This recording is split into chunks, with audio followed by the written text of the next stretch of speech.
Hey, it is Virginia Phillips here from Colorado Springs, Colorado. It is Monday night, July 3rd, and I am the owner of the Academy of Entrepreneurial Excellence, also known as AOEEnow.com.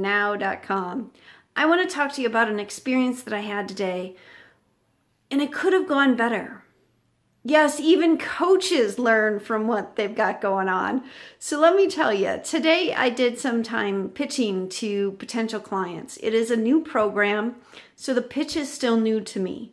I advise my clients, as I do, is to really write that pitch down and script it out. I mean, maybe not word for word, but have some idea where that script is going so you're not trying to do it off the cuff. You will find that you are coming off more professional if you have that script and you can follow that script and you've practiced that script.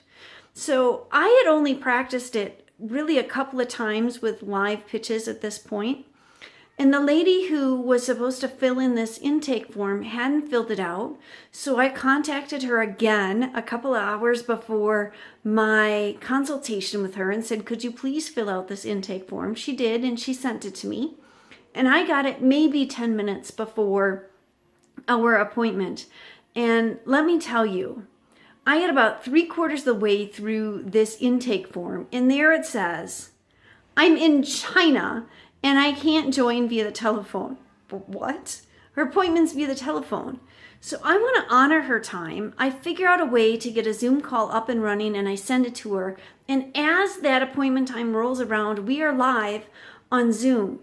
Now here's where the problem lies, is my pitch deck is in my Word, in my Microsoft Word. And I usually have that up while I'm on the telephone and I can scroll through that and the people don't see my facial expressions, they don't see me reading, they don't see any of that. All of that is behind the scenes.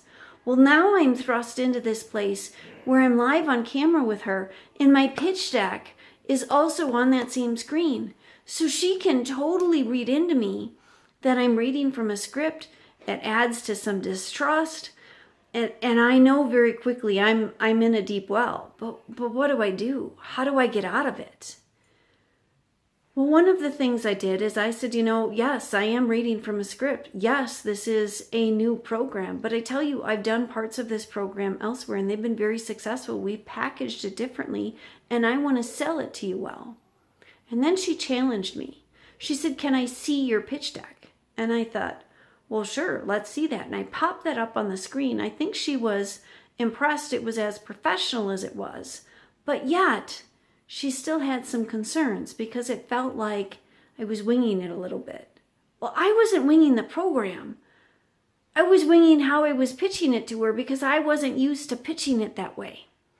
I don't know whether she bought it or not. She asked to think about it overnight, and I can't blame her. It's not the cheapest package. And she's got some things going on in China. She's really not in a space right now to be buying a package from me. Had I known why she was in China and what was happening in China, I would have opted to reschedule that appointment so that I would have had her full attention. But that's not what occurred. And sometimes in business, you have to just fly the best that you can. And in the United States Air Force, they say fly by the seat of your pants, because when you do, you sense what the airplane is doing and you make adjustments based upon that. And that's what I was really doing in this meeting with this client. The really good, successful people make decisions fairly quickly. And here's why they do that. Because they've been in those places where they have to make adjustments very quickly, like I had to make this afternoon.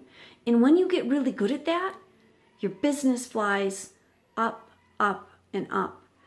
I want you to figure out how you have those plan Bs in place. One of those things I learned today is I could have had a better plan B. There's no reason why I shouldn't have my script printed. There's no reason why that shouldn't be printed out and highlighted in notes next to it. I will have that by the next pitch that I do on Wednesday. Being resilient, having a plan B, is number 2 on that list to being a successful business entrepreneur. Those are the 2 tips I give you today. One is learn how to fly by the seat of your pants and do it as well as the most successful. And 2, one of the ways to do that is to always have a plan B. That's all I've got for you today. It is Virginia Phillips with the Academy of Entrepreneurial Excellence at aoeenow.com. Join me there for additional tips just for you. Have a great 4th of July. Take care, everybody. Bye.